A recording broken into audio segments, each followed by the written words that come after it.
ప్రపంచవ్యాప్తంగా ఉండటానికి AP CM చంద్రబాబే కారణమని ఉప ముఖ్యమంత్రి పవన్ కళ్యాణ్ అన్నారు. శాసనసభ సమావేశాల్లో ఆయన మాట్లాడుతూ గత వైసీపీ ప్రభుత్వం ఆయనపై అక్రమ కేసులు పెట్టి జైల్లో వేసి ఇబ్బంది పెట్టిందని మండిపడ్డారు.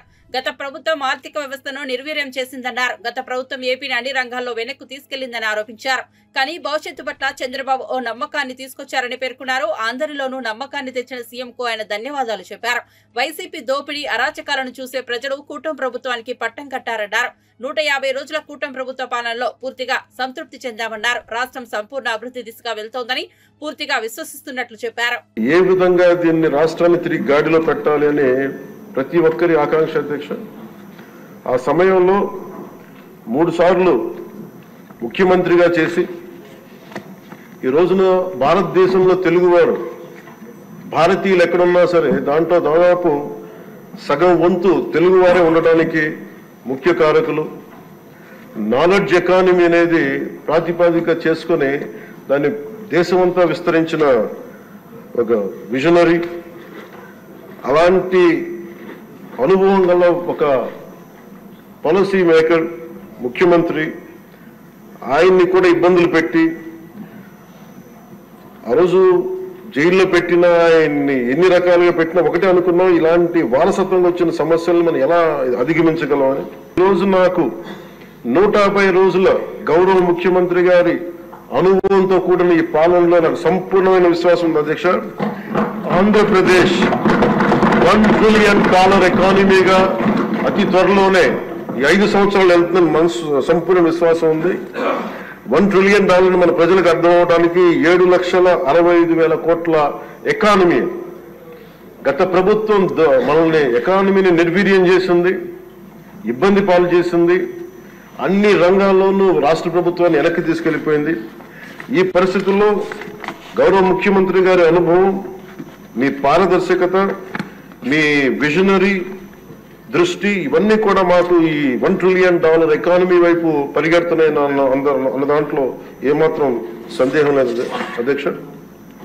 అలాగే మన గత ప్రభుత్వం చివరికి పాస్బుక్లో కూడా గత ముఖ్యమంత్రి గారి ఫోటోలు పెట్టుకోవడం, అలాగే ఏ పథకాలకైనా సరే కేవలం వారిది పెట్టుకోవడం చాలా ఇబ్బంది కలిగజేసింది అధ్యక్ష. ముఖ్యంగా ముఖ్యమంత్రి గారు వచ్చి గౌరవ ముఖ్యమంత్రి గారు వచ్చి ఎప్పుడు కూడా ఎవరికి కూడా గుర్తింపు లేనివి, ఆలోచించనివి కూడా వాళ్ళని ముందుకు తీసుకొచ్చి, ఎల్లాప్రగడ సుబ్బారావు గారి గురించి ఎవరికి తెలియదు అధ్యక్ష, చాలా తక్కువ మందికి తెలుసు. వారి పేరుని నేను ఒక మాట ప్రస్తావించగానే ఆయన దృష్టికి తీసుకురాగానే ఆయనకి పేరు పెట్టడం ఆయన దార్శనికతకి చాలా అర్థం పడుతుంది అధ్యక్ష. లీడర్షిప్ ఎబిలిటీ, ఒక క్రైసిస్ వచ్చినప్పుడు ఒక నాయకుడు ఎలా ఉండాలి, ఒక వరదలు వచ్చినప్పుడు ఎలా ఉన్నారనేది మనకి విజయవాడ బొడుమేరు వరదలప్పుడు అసలు ఆయన చూపించిన నాయకత్వ పటిమ ఇవన్నీ చాలా ఆదర్శనీయం అధ్యక్ష. మేము వెళ్ళి కాళ్ళు మన చొక్కా మడిచి ఆయన దిగి బురదలో నడిచి దిగి ఆయనకి అవసరం లేదు, ఆయన చేయించవచ్చు.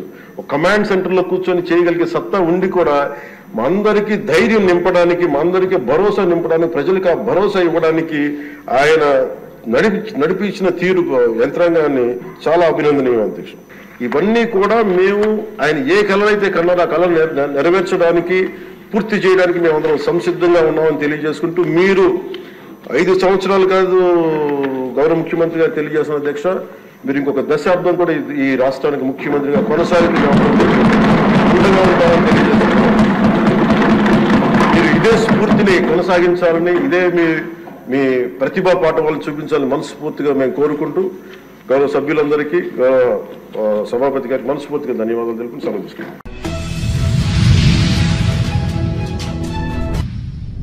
వేములవాడలో 679 కోట్ల అభివృద్ధి పనులకు శంకుస్థాపన ప్రారంభోత్సవం చేశారు ముఖ్యమంత్రి రేవంత్ రెడ్డి. పలువురు మంత్రులు 236 కోట్లతో మిడ్ మానేరు రిజర్వాయర్ భూ నిర్వాసితులకు 4696 ఇందిరమ్మ ఇండ్ల నిర్మాణానికి శంకుస్థాపన, 166 కోట్లతో ప్రభుత్వ వైద్య కళాశాల ప్లాస్టర్ బాక్ నిర్మాణ పనులకు శంకుస్థాపన, 50 కోట్లతో వేములవాడ పట్టణంలో నూలు డిపో నిర్మాణం, 47,85 లక్షలతో మూలవాగు నుంచి రాజన ఆలయం వరకు రోడ్ల విస్తరణ పనులకు శంకుస్థాపన, 42 కోట్లతో రుద్రంగి మండలంలో అడ్వాన్స్ టెక్నికల్ సెంటర్ నిర్మాణానికి శంకుస్థాపన చేశారు. అలాగే 28 కోట్లతో నిర్మించిన జిల్లా పోలీస్ కార్యాలయం ప్రారంభోత్సవం చేశారు. జిల్లా ప్రజలకు నేను ఒక మాట ఇవ్వదలుచుకున్నా, 100% ఈ నవంబర్ 30 తారీఖు లోపల మళ్ళీ ఉత్తమ్ కుమార్ రెడ్డి గారు మీ జిల్లాకు వచ్చి ఈ జిల్లాలో ఉన్న సాగునీటి ప్రాజెక్టులు అసంపూర్తిగా ఉన్న వాటిని అన్నిటిని సమీక్షించి ఎంత కాలంలో పూర్తయితాయి, ఎంత నిధులు కావాలి, మన ప్రభుత్వం ఆ ప్రాజెక్టులను ఎలా పూర్తి చేస్తుందో పెద్దలు ఉత్తమ్ కుమార్ రెడ్డి గారు మీ ఎమ్మెల్యేల సలహాలు సూచనలు తీసుకొని తప్పకుండా ప్రాజెక్టులను పూర్తి చేయడం జరుగుతుంది అని చెప్పి నేను ఈ వేదిక మీద నుంచి చెప్పదలుచుకున్నా. అదేవిధంగా మిత్రులారా, కరీంనగర్ జిల్లా గురించి నేను కొత్తగా చెప్పాల్సిన పని లేదు. ఆనాడు ఈ దేశానికి దశ దిశ నిర్దేశం సూచించిన పివి నరసింహారావు గారు మంతని శాసనసభ నియోజకవర్గం నుంచి గ్రామ స్థాయి నుంచి ఢిల్లీ వరకు నాయకత్వాన్ని అందించి పరిపాలన అంటే ఇట్లా ఉండాలి, తెలంగాణ బిడ్డ పరిపాలన చేస్తే ప్రపంచమే ఆశ్చర్యపోయే విధంగా అబ్బురపడే విధంగా దేశాన్ని అభివృద్ధి పదం వైపు నడిపిస్తాడని చెప్పిన పివి నరసింహారావు మీ బిడ్డ, కరీంనగర్ బిడ్డ అని చెప్పి ఈ సందర్భంగా మనం గుర్తు చేసుకోవాలి. వారే కాదు, పెద్దలు చొక్కారావు గారు కావచ్చు, సత్యనారాయణరావు గారు కావచ్చు, ఇలా చెప్పుకుంటూ వెళ్తే ఈ కరీంనగర్ జిల్లా నాయకత్వాన్ని అందించిన జిల్లా. ఈ కరీంనగర్ జిల్లా రైతాంగానికి సమస్యలు వచ్చినా, నిరుద్యోగ యువతకు బాధ కలిగినా ఈ కరీంనగర్ జిల్లా నుంచే ఉద్యమాలు మొదలైనవి. ఈ కరీంనగర్ జిల్లా ఉద్యమాలకు ఎప్పుడు నాయకత్వం వహించింది. సిరిసిల్ల జగిత్యాల రైతాంగ పోరాటాలు ఈ రాష్ట్రం, ఈ ప్రజలు ఎప్పుడు మర్చిపోలే. రైతులకు సమస్య వచ్చినప్పుడు ఈ ప్రాంతంలో రైతాంగ పోరాటాలను మనం కళ్ళతో చూసినాం. అదే కాదు, తెలంగాణ రాష్ట్రం కావాలి, తెలంగాణ రాష్ట్రం కళ నెరవేరాలి అని ఈ ప్రాంతంలో లేచిన ఉవ్వెత్తున ఉద్యమాన్ని ఆనాడు 2004 సంవత్సరంలో శ్రీమతి సోనియా గాంధీ గారు ఇదే కరీంనగర్ గడ్డ మీద నుంచి మీకు మాట ఇచ్చిండ్రు. మీ మనసులో ఉన్న కోరిక, ఈ తెలంగాణ ప్రజల ఆకాంక్ష నాకు తెలుసు, తప్పకుండా నెరవేరుతుంది అని చెప్పి శ్రీమతి సోనియా గాంధీ గారు ఈ కరీంనగర్ గడ్డ మీద నుంచే 4 కోట్ల ప్రజలకు మాట ఇవ్వడం జరిగింది.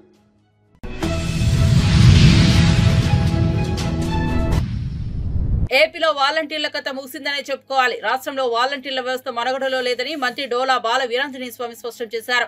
గత వైసీపీ ప్రభుత్వం వాలంటీర్ల వ్యవస్థను రెన్యువల్ చేయలేదని ఆయన తెలిపారు. గత ప్రభుత్వ నిర్వాహకం వల్ల ఆ వ్యవస్థ కనుమరుగైపోయిందని అన్నారు. ఎన్నికల సమయంలో వాలంటీర్లకు ఇచ్చిన హామీలు అమలు చేసేందుకు తమ ప్రభుత్వం ప్రయత్నించిందని బాల వీరాంజనేయ స్వామి తెలిపారు. కానీ లేని వాలంటీర్లకు జీతాలు ఎలా ఇవ్వాలని ప్రశ్నించారు. వాలంటీర్లు విధుల్లో ఉంటే వారిని కొనసాగించే వాళ్ళమని చెప్పారు. 2023 ఆగస్టు నుంచి వాలంటీర్ వ్యవస్థ ఉనికిలో లేదని తెలిపారు. ఎన్నికలకు ముందు వారితో రాజీనామా చేయించారని, ప్రస్తుతం రాష్ట్రంలో వాలంటీర్లు లేరని చెప్పారు. చూసుకుంటే 2023 సెప్టెంబర్ వాళ్ళు జీవో ఇవ్వలేదు అధ్యక్ష. అంటే వాళ్ళు ఉన్నటువంటి ప్రకారం జీవో నంబర్ RT20 29/9/22 ఇచ్చిన జీవో ప్రకారం 15/8/22 నుంచి 14/8/23 వరకు గ్రామ వార్డు సచివాలయాలుగా ఉన్నటువంటి వాలంటీర్లు రెన్యువల్ చేసుకుంటూ ఇచ్చారు అధ్యక్ష. ఆ తర్వాత వాళ్ళు మొన్న దిగిపోయేంత వరకు వాళ్ళకు సంబంధించినటువంటి జీవోలు ఇవ్వలేదు అధ్యక్ష. నేను మిమ్మల్ని అడుగుతాను అధ్యక్ష, ఆ తర్వాత వాళ్ళు పదవుల్లో ఉన్నారా లేదా అధ్యక్ష? జీవో ఇవ్వలేదు, రెన్యువల్ చేయలేదు, లేని వాళ్ళని రాజీనామా చేయించారు. అంటే ఇది ఒక ఫేక్ ప్రపంచం అధ్యక్ష. లేని వాళ్ళ చేత రాజీనామాలు చేయించారు, లేని వాళ్ళ చేత ఎలక్షన్ కోడ్ అన్నారు. ఎలా చేస్తారు అధ్యక్ష? ఇది ప్రజలను తప్పుదోవ పట్టించారు, వాళ్ళని నమ్ముకున్నటువంటి కార్యకర్తలు తప్పుదోవ పట్టించారు, ప్రభుత్వాన్ని తప్పుదోవ పట్టించారు. మాకు కూడా తెలియదు అధ్యక్ష. వారు చెప్పినట్లుగా మేము రెన్యువల్ చేద్దాం అనుకున్నాం అధ్యక్ష. మా ముఖ్యమంత్రి గారు క్యాబినెట్ తీసుకొద్దామని చెప్పారు అధ్యక్ష. తీసుకొచ్చి చూస్తే అధ్యక్ష, ఇవి మాకు వచ్చినటువంటిది వాళ్ళు ఉద్యోగాల్లో లేరని, అటువంటి వాళ్ళని కొనసాగించలేమని చెప్పేసి మేము చెప్పడం జరిగింది అధ్యక్ష. సర్వీస్లో లేకుండానే వారి చేత రాజీనామాలే ఫేక్ ఆట. వాలంటీర్ సేవలో సాంకేతిక కారణాల వల్ల వాళ్ళని మేము కొనసాగించలేని పరిస్థితి అధ్యక్ష. ముఖ్యమంత్రి గారు అయినప్పటికీ కూడాను పరిశీలించండి, ఏమైనా అవకాశాలు ఉంటాయో చూడమన్నారు అధ్యక్ష.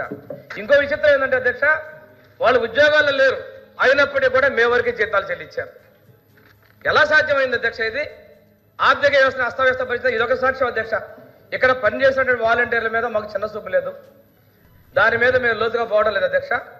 వాళ్ళని సహృదయంతో చూద్దాం అన్నాం. వారు చెప్పిన మాటే ఉంటే కదా అధ్యక్ష కొనసాగించడానికి, లేనిదాన్ని ఎలా కొనసాగిస్తాం అధ్యక్ష? నేను సమాచారం అదే ఇచ్చాను అధ్యక్ష. లేరు కాబట్టి చేయలేకపోయాం. ఇంకోటి ఈ వ్యవస్థ మీద ముఖ్యమంత్రి గారు ఇంకోటి చెప్పారు అధ్యక్ష, సమగ్రంగా పరిశీలన చేయండి అని కూడా చెప్పారు అధ్యక్ష. ఇక్కడ చాలా అభ్యంతరాలు వచ్చినాయి అధ్యక్ష. అసలు ఉద్యోగాల్లో లేనటువంటి వాళ్ళ రాజీనామాలు, ఉద్యోగాల్లో లేనటువంటి వారికి జీతభత్యాలు.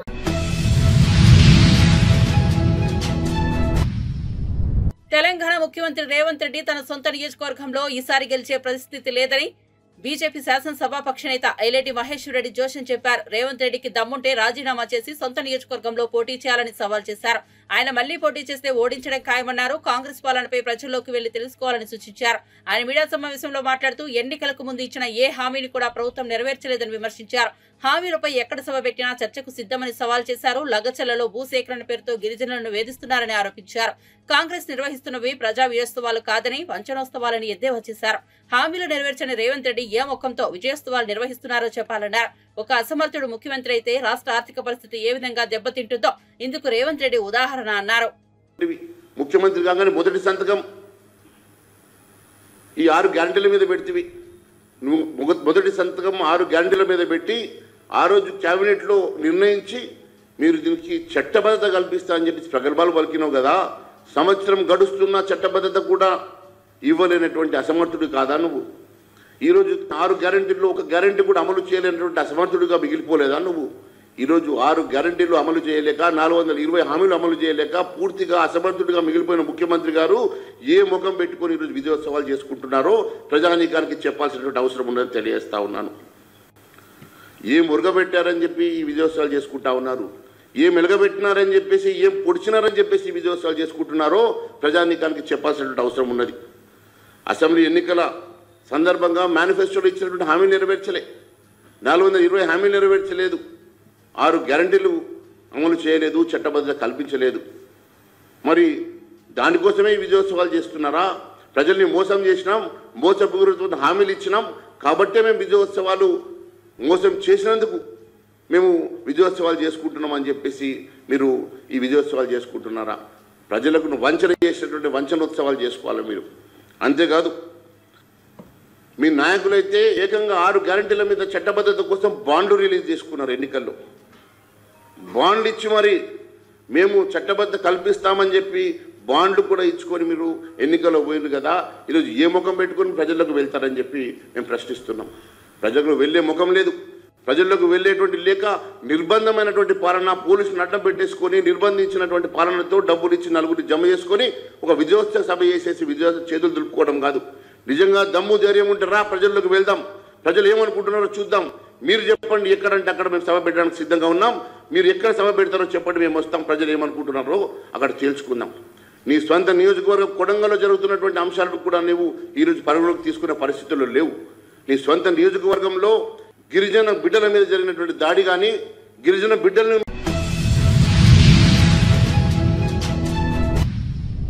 ఏపీ అసెంబ్లీలో నిర్వహిస్తున్న ప్రశ్నోత్తరాల్లో గందరగోళం నెలకొంది. అధికారుల నిర్లక్ష్యమే దీనికి కారణమంటూ స్పీకర్ అయ్యన్న పాత్రుడు ఆగ్రహం వ్యక్తం చేశారు. ఒక శాఖకు వచ్చిన ప్రశ్నలను వేరే శాఖలకు ఎలా పంపుతారని ప్రశ్నించారు. ఇళ్ల స్థలాలు, ఇళ్ల పంపిణీకి సంబంధించిన ప్రశ్న రెవెన్యూకు ఎలా వేస్తారన్నారు. అధికారులు అప్రమత్తంగా ఉండాలని హితవు పలికారు. గోదావరి పుష్కరాల పనులపై జలవనరుల శాఖ మంత్రి నిమ్మల రామానాయుడు శాసనసభలో ప్రశ్న ఎదురైంది. ఇదే సమయంలో మండలిలో గాలేరు నగరి హంద్రీనివా అనుసంధాన ప్రాజెక్టుపై ప్రశ్న వచ్చింది. ఒకే మంత్రికి ఉభయ సభల్లో ప్రశ్న ఎలా వేస్తారని అధికారులను స్పీకర్ ప్రశ్నించారు.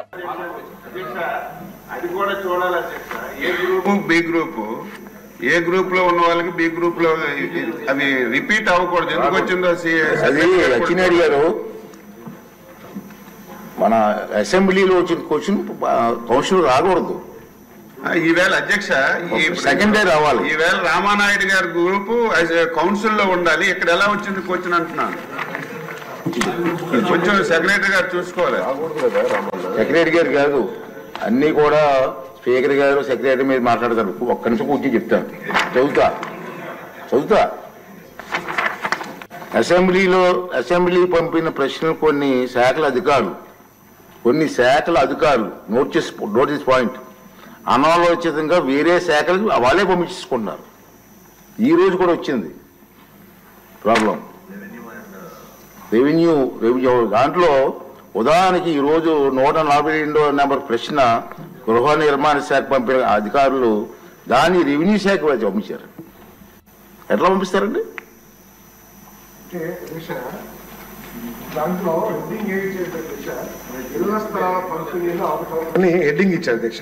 క్వశ్చన్ లో మాత్రం బాడీలో మాత్రం ఎక్కువ హౌసెస్ గురించి క్వశ్చన్ అడిగారు, బట్ క్వశ్చన్ హెడ్డింగ్ మాత్రం ఇళ్ల స్థలాల పంపిణీలో అవకతవకలు. నేను కామెంట్ చేయట్లేదు సార్, ఇటువంటి పొరపాట్లు జరగకుండా చూడమంటున్నాను నేను. సార్ మీరు వెళ్ళి పోస్ట్ పోన్ చేయమని పోస్ట్ చేస్తారు, వెళ్ళి ఆన్సర్ చూస్తారా, ముందు ఇచ్చేయమంటారా, మరి ఆ మంత్రి గారు ఒప్పుకుంటారా?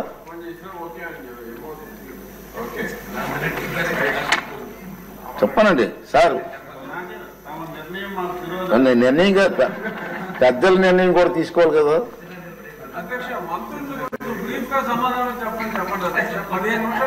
మంత్రులు బాగా చెప్తున్నారు అండి, మీ సభ్యులే క్వశ్చన్లు ఎక్కువైపోతున్నాయి.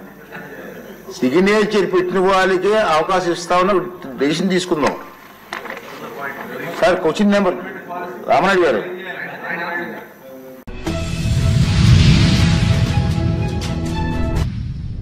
సోషల్ మీడియాలో అసభ్యకర పోస్టులు పెట్టే వారిని కఠినంగా శిక్షించాలని ఏపీ కాంగ్రెస్ అధ్యక్షురాలు వైఎస్ షర్మిల డిమాండ్ చేశారు. అసభ్య పోస్టుల వెనుక ఎంత పెద్ద తలకాయలు ఉన్నా ఏ ప్యాలెస్ లో దాక్కున్నా పోలీసులు వదిలిపెట్టవద్దని డిమాండ్ చేశారు. కడపలో నిర్వహించిన మీడియా సమావేశంలో ఆమె మాట్లాడారు. తనతో పాటు వైఎస్ విజయమ్మ, సునీతపై పోస్టులు పెట్టింది వైఎస్ఆర్సీపీ ఎంపీ అవినాష్ రెడ్డి అని పోలీసులు నిర్ధారణకు వచ్చారని, అలాంటప్పుడు ఆయన ఎందుకు విచారించడం లేదని ప్రశ్నించారు. సోషల్ మీడియాలో అసభ్యకర పోస్టులకు సజ్జల భార్గవ రెడ్డి మూల కారణమన్నారు. ఇప్పుడు ఎవడైతే సోషల్ మీడియాలో పోస్టు పెట్టారో వాళ్ళే డైరెక్ట్ గా అవినాష్ రెడ్డి గారు ఆదేశాల మేరకే ఇదంతా జరిగింది అని అంత స్పష్టంగా చెప్పినప్పుడు పోలీసులకి అవినాష్ రెడ్డిని విచారించాల్సిన బాధ్యత లేదా? అవినాష్ రెడ్డిని ఎందుకు అదుపులోకి తీసుకోలేదు, ఎందుకు విచారణ చేయడం లేదో పోలీసులు సమాధానం చెప్పాలి. సోషల్ మీడియాలో అసభ్యకరంగా, అవమానకరంగా, చాలా నీచంగా, చాలా ఘోరంగా, ఇంత దిగజారుడు రాజకీయాలు ఎక్కడా లేని విధంగా అంతగా సోషల్ మీడియాలో ఒక నన్ను, అమ్మను, సునీతనే కాదు ఎంతో మంది ఇతర రాజకీయ నాయకుల వాళ్ళ ఇళ్లలో ఉన్న ఆడవాళ్లను కూడా అంత నీచంగా మాట్లాడితే మరి పోలీసులు ఈ చిన్న చిన్న వాళ్ళని మాత్రమే బాధ్యులను చేస్తారా? నిజానికి చేస్తుంది వీళ్ళైనా, ఈ చిన్న వాళ్ళైనా చేయిస్తున్నది ఎవరు అన్నది తెలుసుకోవాల్సిన అవసరం లేదా? సజ్జల భార్గవ్ అనేవాడు ఈ మొత్తం సోషల్ మీడియా అంతటికీ కూడా ఈ టీమ్ హెడ్ అన్నది అందరికీ తెలిసిన వాస్తవం. మరి సజ్జల భార్గవ్ ని ఎందుకు అరెస్ట్ చేయడం లేదు? అవినాష్ రెడ్డి గారి పేరు ఒకరు తీస్తే కూడా ఎందుకు అరెస్ట్ లేవు? మీరు చేస్తున్న వాళ్ళతో మాత్రమే ఆపేస్తే, చేయించిన వాళ్ళకి ఎటువంటి శిక్ష పడకపోతే చేయించే వాళ్ళు ఇంకొకరితో మళ్ళీ ఇదే పని చేయించగలరు. కాబట్టి దీని మూలం ఎక్కడుందో కనుక్కోండి. ఎంక్వైరీలు ఎవరిని చేయాలో, ఏ పెద్ద తలకాయలు అందరినీ ఎవరెవరిని చేయాలో, ఎంత పెద్ద తలకాయ అయినా పర్వాలేదు, ఏ ప్యాలెస్లలో బ్రతుకుతున్నా పర్వాలేదు, కానీ పోలీసుల బాధ్యత దీని మూలాలు వెతకాలి, వాళ్ళను అదుపులోకి తీసుకోవాలి, ఎంక్వైరీలు చేయాలి, శిక్ష పడాలి. అప్పుడే ఆడవాళ్లకు కొంచెమైనా భద్రత కలుగుతుంది. నేను కేసు పెట్టాలి అంటే దానికి కొన్ని పొలిటికల్ ఇంప్లికేషన్స్ ఉండొచ్చు. బికాస్ నేను కాంగ్రెస్ పార్టీ అధ్యక్షురాలిగా నాకు అంత లిబర్టీ ఉండకపోవచ్చు. కానీ ఇది ఒక సోషల్ కాజ్. నేను కేసు పెడితే దీనికి ఒక పొలిటికల్ రంగు పూసినట్టు అవుతుంది. That's not what we want hear. I want the police to take this up as a social cause. నేను కేసు పెట్టినా పెట్టకపోయినా బాధితులు వీళ్ళు, చేయించిన వాళ్ళు వీళ్ళు అని తెలిసినప్పుడు దయచేసి యాక్షన్ తీసుకోండి. మాలాంటి వాళ్ళకు మళ్ళీ కాన్ఫిడెన్స్ దయచేయండి. రాజకీయాలు చేయడము is not an easy thing for women. మీరు ఇలాంటివి చేస్తే అసలు రాజకీయాల్లోకి రావడానికే భయపడతారు కదా.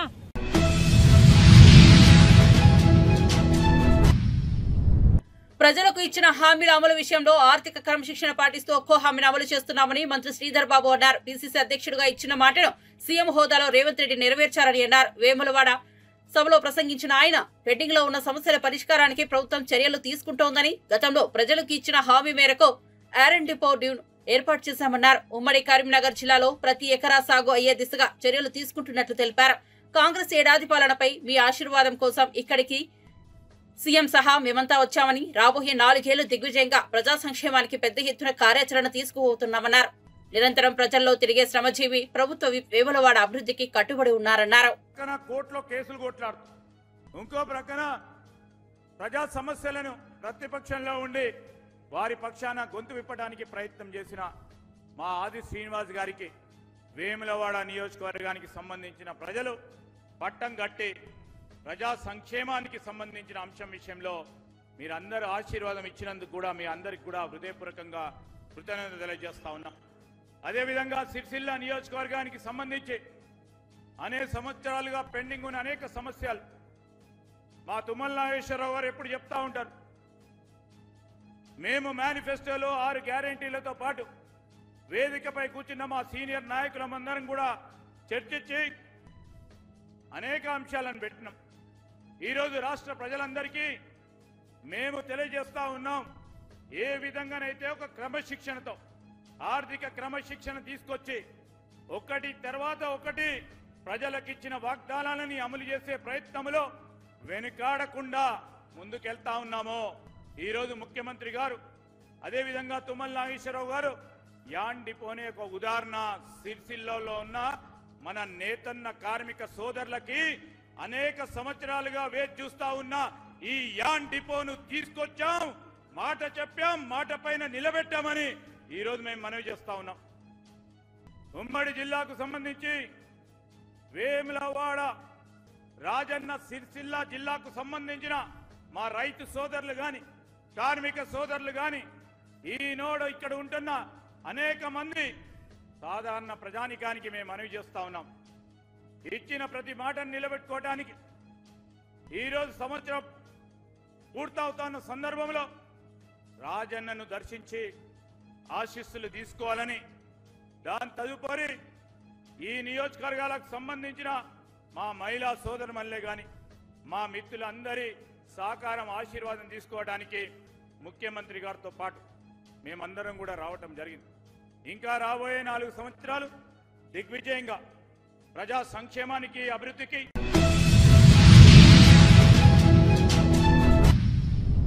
రాష్ట్రంలో టిడ్కో ఇళ్లపై మంత్రి పొంగూరు నారాయణ కీలక ప్రకటన చేశారు. ఏపీ శాసనమండలిలో ప్రశ్నోత్తరాల సమయంలో మంత్రి నారాయణ టిడ్కో ఇళ్లపై సమాధానమిచ్చారు. గత వైసీపీ ప్రభుత్వం టిడ్కో ఇళ్ల కోసం 5,546.48 కోట్ల రుణం వివిధ రూపాల్లో తీసుకుందన్నారు. గత ప్రభుత్వం మాపై కక్షతో లబ్ధిదారుల పట్ల దారుణంగా వ్యవహరించిందని ఆయన పేర్కొన్నారు. 2014లో టీడీపీ అధికారంలోకి వచ్చిన తర్వాత 7,1480 ఇళ్లకు కేంద్రం నుంచి అనుమతి తీసుకుని 5 లక్షల ఇళ్ల నిర్మాణానికి పాలనాపరమైన అనుమతులు కూడా ఇచ్చామని గుర్తు చేశారు. వీటిలో 3,13,832 ఇళ్లు టీడీపీ అధికారంలో ఉన్నప్పుడే గ్రౌండ్ అయ్యాయి. గత వైసీపీ ప్రభుత్వం కక్షపూరిత ధోరణితో మొత్తం 5 లక్షల ఇళ్లలో 2,38,360 ఇళ్లను రద్దు చేసి కేవలం 2,61,660 ఇళ్లు మాత్రమే టేకప్ చేసిందని మంత్రి నారాయణ మండిపడ్డారు. పిల్లలతో ఎంత ఆనందంగా ఉండే ఇళ్లు కట్టమని దాన్ని దృష్టిలో పెట్టుకుని యాక్చువల్గా ఆ రోజు కేంద్ర ప్రభుత్వం ఇచ్చిన ఆ యొక్క ప్రోగ్రాంలో 7,01,481 ఇళ్లు తెచ్చారు అధ్యక్ష ఈ రాష్ట్రానికి. అందులో 5 లక్షల ఇళ్లకి అడ్మినిస్ట్రేటివ్ క్లియరెన్స్ ఇచ్చాం. దాంట్లో 4,54,704 ఇళ్లకి 2017 జూలైలో టెండర్స్ పిలిచాం అధ్యక్ష. 3,13,832 ఇళ్లు యాక్చువల్ గ్రౌండ్ అయినాయి అధ్యక్ష. ఇందులో 3 రకాల ఇళ్లు, 300 చదరపు అడుగులు, బెడ్రూమ్ కొద్దిగా పెద్దగా ఉండే 365 చదరపు అడుగులు, కొందరు డబుల్ బెడ్రూమ్ కట్టండి మేము కొంత కట్టుకుంటామంటే మొత్తం ప్రాజెక్ట్ కాస్ట్ 38,265 కోట్ల అధ్యక్ష. అందులో కేంద్ర ప్రభుత్వం 7,500 కోట్లు ఇస్తుంది, రాష్ట్ర ప్రభుత్వం 13,035.88 క్రోర్స్ ఇస్తుంది. బెనిఫిషియర్స్ దగ్గర 17,730 కోట్లకన దీన్ని డిజైన్ చేయడం జరిగింది అధ్యక్ష. అయితే గత ప్రభుత్వం వైసీపీ ప్రభుత్వం ఎందుకు చేసిందో తెలియదు, మా మీద ఖర్చు చేసిందో ఉన్న ఏదైతే శాంక్షన్ చేసిన వాటిల్లో 2,38,360 ఇళ్లు క్యాన్సిల్ చేశారు అధ్యక్ష. 2,38,360 ఇళ్లను క్యాన్సిల్ చేసి కేవలం 2,61,640 ఇళ్లు మాత్రమే టేకప్ చేస్తామని టేకప్ చేశారు అధ్యక్ష. బంజారాహిల్స్ లోని నందినగర్ నివాసంలో BRS party working president KTR ను టీటీడీ చైర్మన్ బీఆర్ నాయుడు మర్యాద పూర్వకంగా కలిశారు. కేటీఆర్ కు బీఆర్ నాయుడు వెంకటేశ్వర స్వామి వారి తీర్థ ప్రసాదాలను అందజేశారు. ఈ సందర్భంగా కేటీఆర్ బీఆర్ నాయుడుకి శాల్వా కప్పి వెంకటేశ్వర స్వామి జ్ఞాపికను అందజేశారు. తిరుమలకు వచ్చే తెలంగాణ భక్తుల దర్శనానికి తెలంగాణ ఎంపీలు, ఎమ్మెల్యేలు, ఎమ్మెల్సీలు ఇచ్చే లేఖలను పరిగణలోనికి తీసుకోవాలని టీటీడీ చైర్మన్ కు కేటీఆర్ విజ్ఞప్తి చేశారు. అలాగే కరీంనగర్ లో, సిరిసిల్లలో గతంలో శంకుస్థాపన చేసిన టీటీడీ దేవాలయాల నిర్మాణాలు శరవేగంగా పూర్తయ్యేలా సహకరించాలని కోరారు. తెలంగాణ వ్యాప్తంగా ఎన్నో ప్రసిద్ధి చెందిన ఆలయాలు ఉన్నాయని వాటి అభివృద్ధికి టీటీడీ తరపున తోడ్పాటు అందించాలని కోరారు.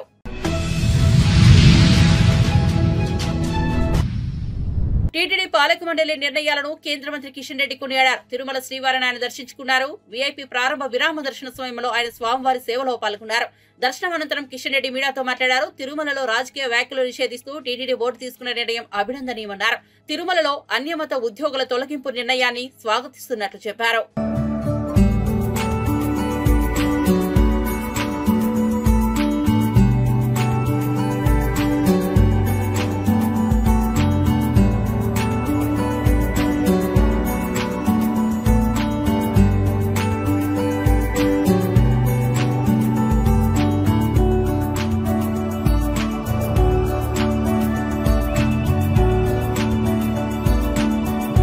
పార్లమెంట్ ఎన్నికల తర్వాత కేంద్ర మంత్రిగా నరేంద్ర మోడీ గారి ప్రభుత్వంలో బాధ్యతలు చేపట్టిన తర్వాత మొదటిసారి స్వామివారి ఆశీస్సుల కోసం రావడం జరిగింది.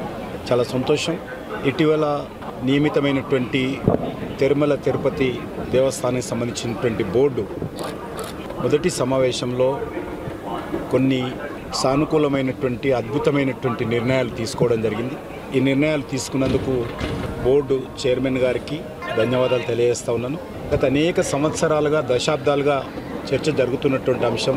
కొన్ని ప్రముఖ దేవస్థానాలలో అన్యమతస్థులు ఉంటున్నారు. కారణంగా కొన్ని అక్కడక్కడ ఇబ్బందులు వస్తున్నటువంటి విషయం మనం స్వయంగా చూశాము. తిరుమల తిరుపతి దేవస్థానానికి సంబంధించినటువంటి ట్రస్ట్ బోర్డు మొదటి సమావేశంలో అన్యమతస్థులు మరి ఉంటే వాళ్ళను వేరే ప్రాంతానికి పంపిస్తామనే నిర్ణయం తీసుకోవడం ఏదైతే ఉన్నదో నేను చాలా సంతోషం వ్యక్తం చేస్తా ఉన్నాను, హర్షం వ్యక్తం చేస్తా ఉన్నాను, స్వాగతం పలుకుతా ఉన్నాను. ఎక్కడైనా సరే ఏ మతమైనప్పటికీ కూడా వారి వారి మత విశ్వాసాలు ఉన్నటువంటి వాళ్ళే ఆ ప్రాంగణంలో పనిచేస్తే బాగుంటుంది అనేది నా అభిప్రాయం. ఇటీవల జరిగినటువంటి కొన్ని సంఘటనలు మన తిరుమల తిరుపతికే కాకుండా దేశమంతా ప్రపంచమంతా హిందువుల హృదయాలలో బాధ కలిగిన విషయం మనకందరికీ తెలుసు. ఆ రకమైనటువంటి సంఘటనలు పునరావృతం కాకుండా తిరుమల యొక్క పవిత్రతను, కోట్లాది మంది యొక్క ప్రజల విశ్వాసాన్ని కాపాడాలని నేను ఈ సందర్భంగా కోరుకుంటున్నాను.